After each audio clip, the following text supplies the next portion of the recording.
Hello friends, power plant Rahul में आपका स्वागत है। आज मैं एक टॉपिक लाया हूं, टरबाइन द बेसिक इंफॉर्मेशन।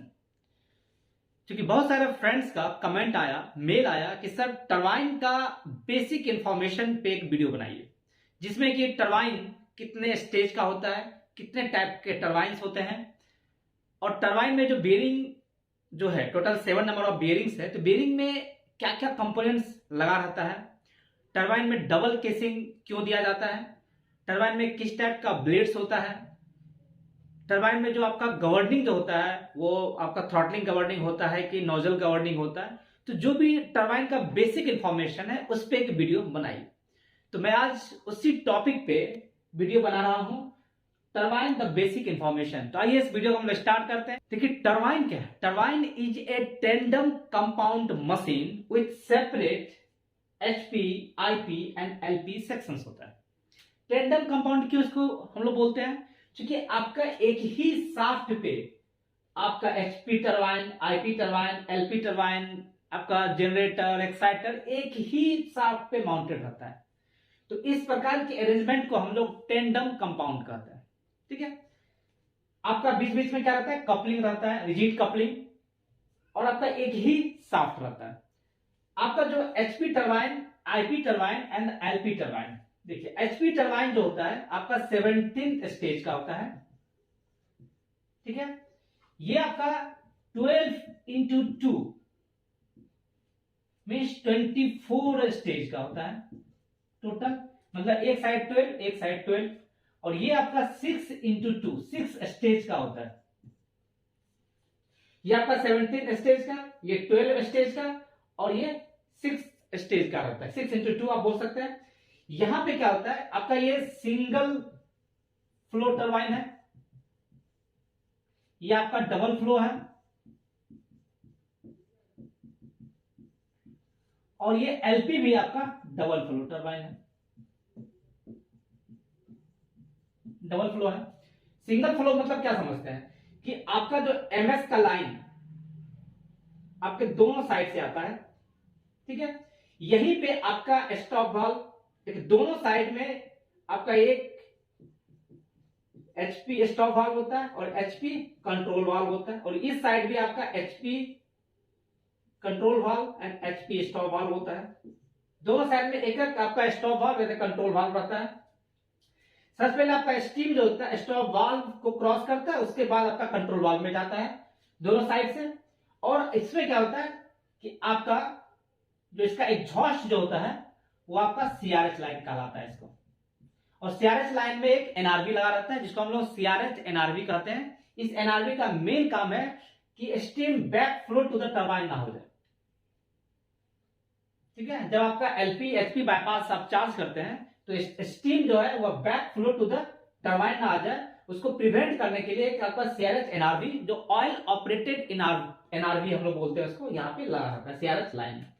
ठीक है, और यही CRH का लाइन आपका कहा चला जाता है, बॉयलर, जिसको हम लोग कहते हैं रीहीटिंग करने के लिए। रीहीटिंग क्यों करते हैं बताइए? रीहीटिंग करने का जो मेन मकसद है आपका यह है कि आपका क्या है कि जो आपका मेन स्टीम जो बॉयलर से निकलता है और आपका HP टरबाइन के इनलेट में आता है, उस समय इसका स्टीम का टेम्परेचर 540 डिग्री सी होता है एंड प्रेशर 170 kg पर सेंटीमीटर स्क्वायर होता है। ठीक है, लेकिन जब आपका CRH लाइन से निकलता है तो उस समय इसका प्रेशर कितना रहता है, 40 kg के आसपास रहता है, 42 के आसपास, और टेम्परेचर 340 डिग्री सी के आसपास होता है। तो यहां पर आपका टेम्परेचर का भी ड्रॉप होता है, प्रेशर का भी ड्रॉप होता है। ठीक, तो ये टेम्परेचर एंड प्रेशर का ड्रॉप क्यों हुआ? क्योंकि आपका जो स्टीम यहां पे आता है वो वर्क डन करता है। वर्क डन मीन्स क्या करता है कि यहां पे जो आपका ब्लेड रहता है, आपका दो टाइप का ब्लेड होता है। ठीक है, आपका एक मूविंग ब्लेड होता है, एक आपका फिक्स ब्लेड होता है। फिक्स ब्लेड कहां पे माउंटेड रहता है, केसिंग पे, मींस इनर केसिंग पे। मैं आपको डिटेल बाद में बताऊंगा कि इनर केसिंग क्या होता है ना आउटर केसिंग क्या होता है। ठीक है, इनर केसिंग में आपका स्टेशनरी ब्लेड, या उसको हम लोग फिक्स ब्लेड, जो आपका रोटेट नहीं करता, इसलिए हम लोग उसको फिक्स ब्लेड का नाम देते हैं। और आपका एक टरबाइन के रोटर पे जो ब्लेड माउंटेड रहता है जो रोटेट करता है, that is called moving blade होता है। तो आपका अल्टरनेट एक moving blade, fix blade, moving blade, fix blade, moving blade, fix blade, इस टाइप का कॉम्बिनेशन रहता है। तो आपका क्या होता है, तो जो ये स्टीम सबसे पहले आपका जो स्टीम इंटर करता है वो सबसे पहले आपका फिक्स ब्लेड में जाता है, फिर मूविंग ब्लेड, फिर फिक्स ब्लेड, फिर मूविंग ब्लेड, इस टाइप से चलता रहता है। तो एक one set of fix blade and moving blade को हम लोग वन स्टेज करते हैं। अगर बोला जाएगा कि कितना स्टेज है, तो स्टेज मतलब होता है one set of means one fix blade and one moving blade, इसके कॉम्बिनेशन को हम लोग स्टेज करते हैं। ठीक है, तो आपका जो स्टीम आता है इतना प्रेशर एंड टेम्परेचर से, ये वर्क डन करता है, अपना इंथैल्पी ड्रॉप करता है। तो वर्क डन करने से क्या होता है कि इसका प्रेशर डिक्रीज होता है एंड टेम्परेचर डिक्रीज होता है।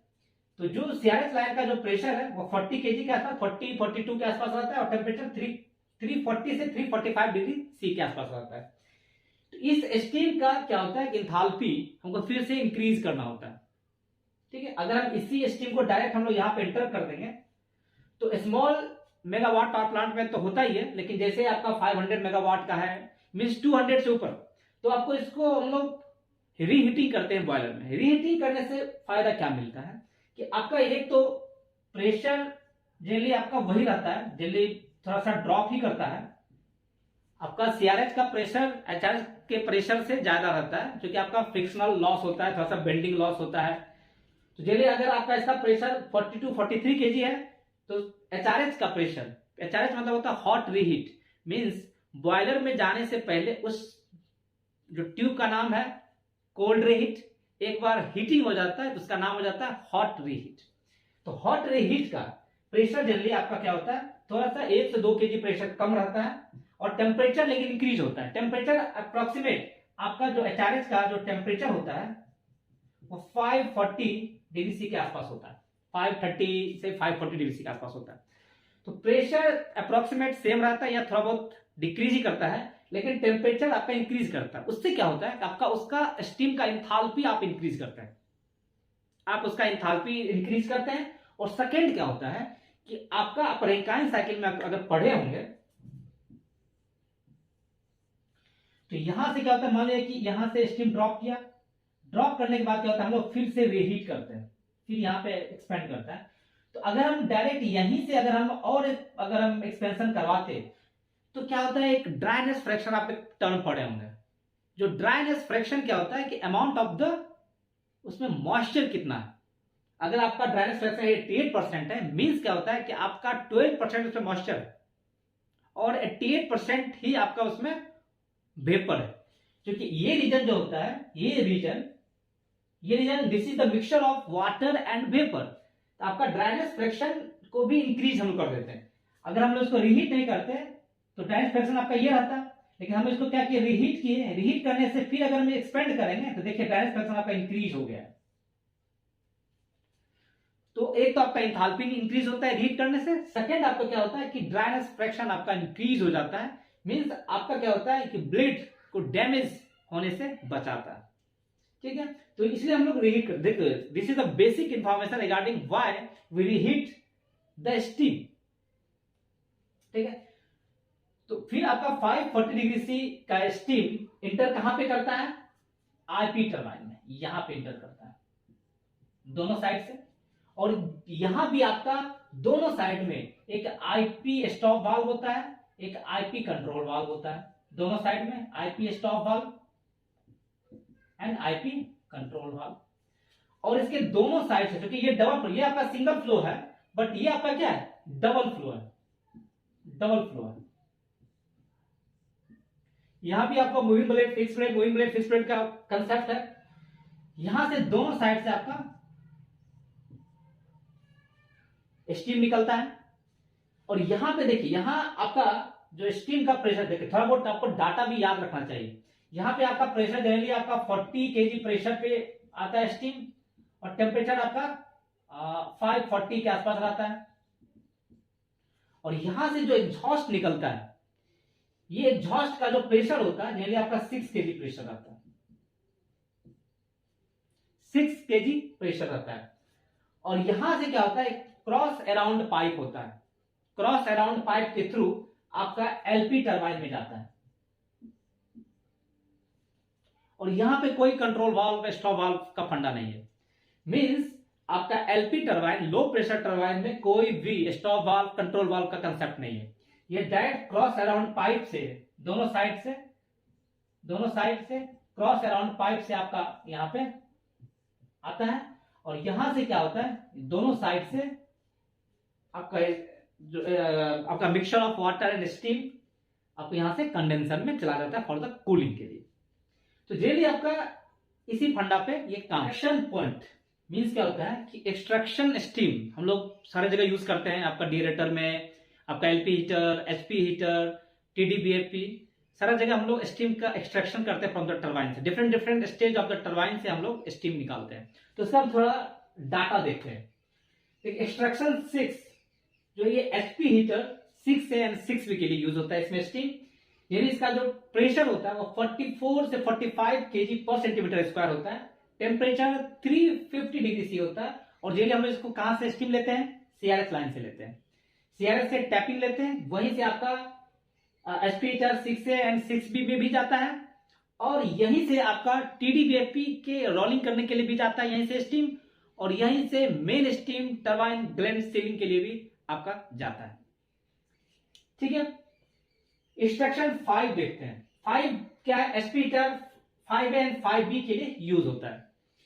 इसका प्रेशर 17 kg पर सेंटीमीटर स्क्वायर होता है, और टेम्परेचर 410 डिग्री सी के आसपास होता है। 400 से 410 डिग्री सी के आसपास होता है। और ये स्टीम हम लोग कहां से निकालते हैं, आईपी टरबाइन के 7th स्टेज से निकालते हैं। आईपी टरबाइन के 7th स्टेज से हम लोग इस स्टीम को निकालते हैं, और यहां पे हम लोग हीटिंग करते हैं। एक्सट्रैक्शन 4 देखिए क्या है। एक्सट्रैक्शन 4 में आपका 2 जगह स्टीम का यूज होता है। एक आपका डीरेटर पैकिंग करने के लिए जाता है आपका, और सेकेंड टीडीबीएफपी को रोलिंग करने के लिए जाता है आपका। तो टीडीबीएफपी रोलिंग करने के लिए आपका स्टीम जाता है। इसका प्रेशर 6.5 kg पर सेंटीमीटर स्क्वायर होता है। टेम्परेचर 290 डिग्री सी के आसपास होता है, और ये जनरली आईपी टरबाइन के एग्जॉस्ट से निकालता है। तो टीडीबीएफपी रोलिंग करने के लिए आपका सीआरएस से भी जाता है स्टीम, आईपी टरबाइन के एक्सट्रैक्शन स्टीम से भी निकालते हैं, और एपीआरडीएस से भी जाता है। ठीक है, एक्सट्रैक्शन 3 देखिए। एक्सट्रैक्शन 3 में एलपी हीटर 3 में स्टीम यूज करते हैं। इसका जनरली प्रेशर 2.7 kg पर सेंटीमीटर स्क्वायर होता है। टेम्परेचर 200 से 205 के आसपास होता है, और ये एलपी टरबाइन से स्टीम इसका निकालते हैं। तो एलपी हीटर में जो भी स्टीम का यूज करेंगे वो एलपी टरबाइन से निकालते हैं, डिफरेंट स्टेज से। इसका जनरली आपका सेकेंड स्टेज से हम लोग स्टीम निकालते हैं। एक्सट्रैक्शन 2 देखिए क्या है। एक्सट्रैक्शन 2 एलपी हीटर 2 में यूज होता है ये स्टीम। इसका जनरली प्रेशर 1.5 kg पर सेंटीमीटर स्क्वायर होता है। टेम्परेचर 150 डिग्री सी, और ये एलपी टरबाइन के 3rd स्टेज से स्टीम निकालते हैं। ठीक है, एक्सट्रैक्शन 1 ये एलपी हीटर 1 में स्टीम यूज होता है। इसका जनरली प्रेशर 0.3 kg पर सेंटीमीटर स्क्वायर होता है। टेम्परेचर 70 to 73 के आसपास होता है, और ये एलपी हीटर के लगभग लास्ट स्टेज या बोलिए 5th स्टेज से हम लोग इसका निकालते हैं। और एलपी टरबाइन का जो एग्जॉस्ट स्टीम है उसका प्रेशर जनरली आपका 0.1 kg पर सेंटीमीटर 0.1, और टेम्परेचर जनरली आपका 47 डिग्री सी के आसपास होता है। मतलब आपका हॉट वेल टेम्परेचर से 1 से 1.5 डिग्री सी ज्यादा होता है। तो ये आपका डाटा है। इस डाटा को आप लोग याद रखिएगा कि जनरली क्वेश्चन पूछा जाता है कि एचपी हीटर में जो स्टीम यूज करते हैं वो कहां से निकालते हैं। तो डिफरेंट स्टेज का मैं आपको डाटा दे दिया, आप इसको देख सकते हैं। ब्लेड्स, जो हम लोग ब्लेड्स के बारे में थोड़ा सा ब्रीफली देखते हैं। आपका जो एचपी टरबाइन में टोटल 17 स्टेज रहता है, तो ये सारा का ब्लेड जो रहता है वो आपका 50% रिएक्शन ब्लेड होता है। चलिए आप जो है 2 टाइप का ब्लेड पढ़े होंगे, impulse stage, impulse blade and the reaction blades. Impulse blade and reaction blade में थोड़ा बेसिक जो डिफरेंसेज है कि आपका इंपल्स में क्या रहता है कि एक बार ही प्रेशर ड्रॉप होता है, मींस फिर आपका जो आपका स्टेशनरी ब्लेड है मींस फिक्स ब्लेड है उसमें आपका प्रेशर ड्रॉप नहीं होता है। सिर्फ स्टार्टिंग में आपका प्रेशर ड्रॉप हो गया, और सारा का सारा प्रेशर ड्रॉप जो होगा वो आपका मूविंग ब्लेड में होता है। मींस एक साथ प्रेशर ड्रॉप कर दिए, उसके बाद आपका क्या होता है, सिर्फ वेलोसिटी इंक्रीज करेगा और प्रेशर डिक्रीज करता हुआ चला जाता है। मींस वेलोसिटी आपका इंक्रीज आपका किया, और आपका मूविंग ब्लेड में ही सिर्फ प्रेशर ड्रॉप होता है, फिर आपका फिक्स ब्लेड में प्रेशर ड्रॉप कांस्टेंट रहता है। एक बार आपका ड्रॉप हो गया फिर कांस्टेंट रहता है। लेकिन रिएक्शन स्टेज में क्या होता है कि थोड़ा थोड़ा करके आपका प्रेशर ड्रॉप हर जगह होता जाता है। आपका मूविंग ब्लेड रहा या फिक्स ब्लेड है तो वो आपका थोड़ा सा बड़ा होता है। अगर आप लेंथ वाइज देखिएगा तो इंपल्स जो आपका ब्लेड होता है उसका टरबाइन छोटा होता है as compare to the reaction, क्योंकि रिएक्शन में थोड़ा थोड़ा प्रेशर ड्रॉप आपका कंटिन्यूअस होता है। तो ये आपका 50% रिएक्शन है। मींस 50% रिएक्शन मतलब क्या होता है, जो प्रेशर ड्रॉप होगा वो moving blade and the fix blade में इक्वल प्रेशर ड्रॉप होगा। ऐसा नहीं है कि मूविंग ब्लेड में आपका ज्यादा प्रेशर ड्रॉप हो रहा है, फिक्स ब्लेड में आपका कम प्रेशर ड्रॉप हो रहा है, नहीं। 50% रिएक्शन मतलब क्या होता है, pressure drop in each moving blade and the fix blades are equal हो रहा है। इसमें देखिए ब्लेड का जो है सबका डिजाइन अलग अलग होता है।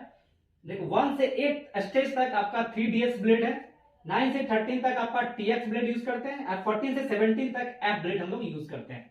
इसमें आपका मूविंग ब्लेड माउंटेड रहता है आपका रोटर पे एंड फिक्स ब्लेड माउंटेड रहता है आपका केसिंग पे।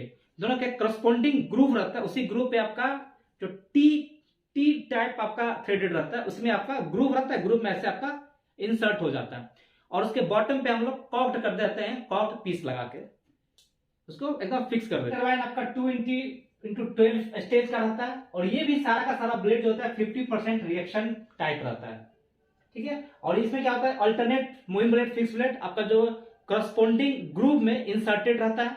आपका मूविंग ब्लेड आपका रोटर में रहता है और आपका फिक्स ब्लेड केसिंग में रहता है। और एलपी टरबाइन 2x6 का रहता है। इसमें फर्स्ट 3 स्टेज जो रहता है वो 50% रिएक्शन रहता है, लेकिन लास्ट का जो 3 स्टेज है वो आपका रिएक्शन टाइप रहता है और टैपर्ड एंड ट्विस्टेड रहता है, क्योंकि यहाँ पे आपका ड्राइनेस फ्रैक्शन यानी 88 से 90% रहता है, तो वाटर का कंटेंट यहाँ आपका 10% के आसपास रहता है। तो उस कारण से इसका स्ट्रेंथ को ज्यादा प्रोवाइड किया जाता है, टेपर्ड कर दिया जाता है एंड ट्विस्टेड कर दिया जाता है।